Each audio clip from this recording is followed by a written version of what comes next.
شیخ نبیل العوضی په کویت کې مشهور خطیب او داعی دی.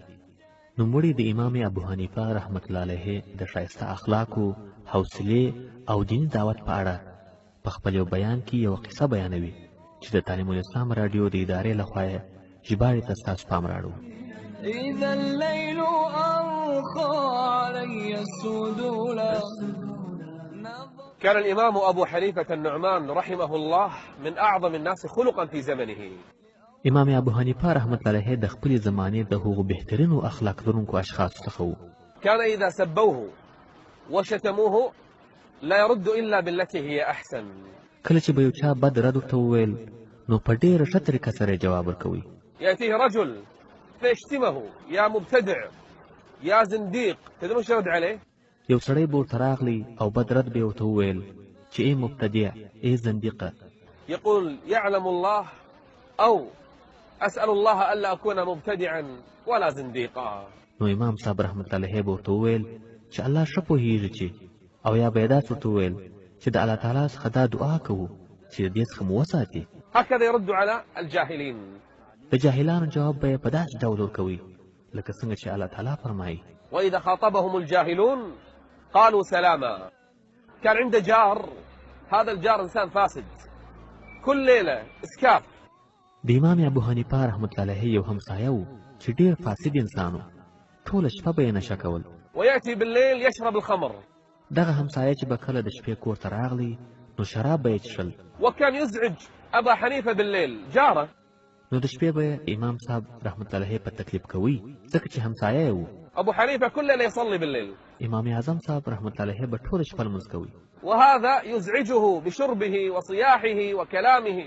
او دغه همسایه به امام صاحب په خپلو نارو، شعرو او خبرو ډېر په تکلیف کوي. وكان يردد شعرا.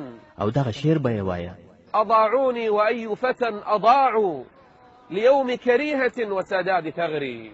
مر على أبو حنيفة ليلتين ثلاث ما يسمع صوته. څو شپې وروسته د هغه نفر آواز ورک سو، یعنې د شپې به یې غږ نه اورېدل کېدی. سأل، قالوا له الشرطة حبسوه، فعل مشكلة وحبسوه في الشرطة. نو امام ابو حنیفه رحمت الله علیه پوښتنه وکړه چې دا نفر چیرې دی؟ هغوی ورته وویل چې پولیسو بیولی دی او د یو مشکل له کبله یې بندي کړی دی. فذهب بنفسه الإمام أبو حنيفة إلى الشرطة ينظر ما الخبر. نو امام اعظم صاحب رحمت الله علیه په خپله پولیسو ته ورغلی تر څو د حالت معلوم کړي. فشفع له الإمام أبو حنيفة فرضي الحاكم بشفاعته وأخذه بيده. امام صاحب رحمت الله علیه اخر سپارښتنه وکړه، نو هغو هم د امام صاحب رحمت الله علیه د سپارښتنې په خاطر هغه شراب څښونکی پرېښوی. امام اعظم صاحب هغه تر لاس ونیوی. شارب الخمر المؤذي المزعج أخذه بيده. هغه شرابي یې تر لاس ونیوی، هغه ضرر رسوونکی یې تر لاس ونیوی او د کور خواته یې روان کړی. إلى بيته وهو يقول له يا إسكاف هل أضعناك؟ مو كل يوم كان يقول أضاعوني وأي فتى أضاعوا. فيرد عليه أبو حنيفة أضعناك يا رجل. او ورته ویې ویل: ای سړی، آیا موږ ضایع کړی یې چې تا په شعر کې ویل؟ فيقول لا والله ما أضعتني يا إمام. یا والله امام صاحب تاسو نه یم ضایع کړی.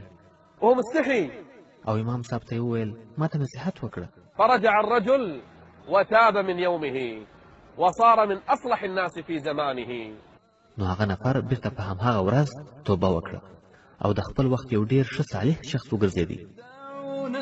نناجي مولا جليلا إذا الليل أرخى علينا السدول.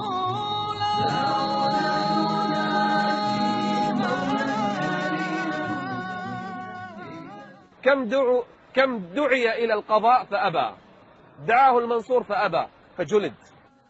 څو واره امام صاحب ته دعوت ورکول سو خو امام صاحب قبول نه کړي.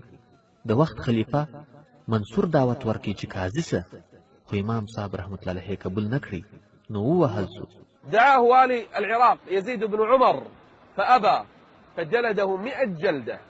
د عراق والي یزید ابن عمر دعوت ورکړي خو امام صاحب یې دعوت رد کړي، نو په سلو درو یې ووهي. ثم في كل يوم 10 جلدات. بیا به یې هره ورځ 10 درې وهي. أحمد بن حنبل كان إذا تذكر جلدات أبي حنيفة وهو في السجن يبكي يتأثر كيف فعل ذلك الرجل الكبير؟ امام احمد بن حنبل رحمت الله علیه ته چې بکله د امام صاحب وهل ور پیات سو ځکه دی هم په محبس کې و نو به یې ژړل څنګه دا دومره ستر شخصیت داسې زغمل. كان يجلد على القضاء ويأبى خوفا من الله جل وعلا. بس د قضا منصب یې نه قبلوي ځکه د الله عز وجل څخه بیریدي. كان كثيرا ما يقرأ القرآن. امام صاحب د قرآن کریم ډیر زیات تلاوت کوي.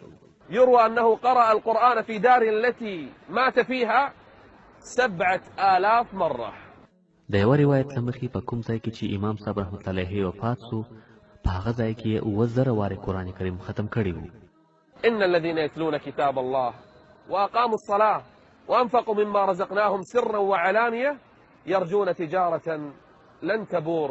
بېشکه هغه کسان چې د الله کتاب تلاوت کوي او لمونځ قایموي او ځینې له هغو شیانو څخه چې دوی ته مور کړي دي د الله په لاره کې په پټه او ښکاره سره یې مصرفوي دوی د یو داسې تجارت امید لري چې له سره نه هلاکیږي. إنه الإمام الأعظم أبو حنيفة النعمان رحمه الله. رښتیا هم امام ابو حنیفه رحمت الله علیه ستر امام و.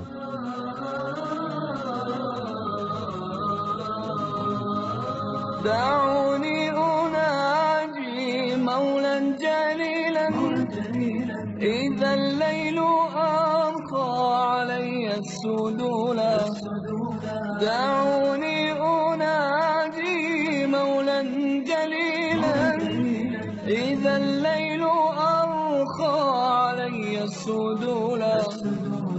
نظرت إليك بقلب ذليل لأرجو به يا إلهي القبول. تعليم الإسلام راديو.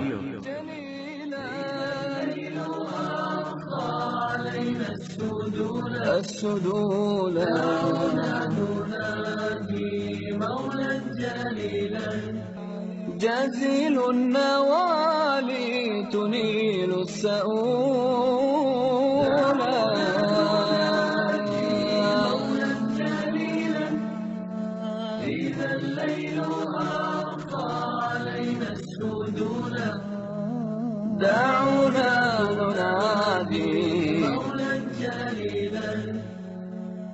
دعونا ننادي مولا جليلا إذا الليل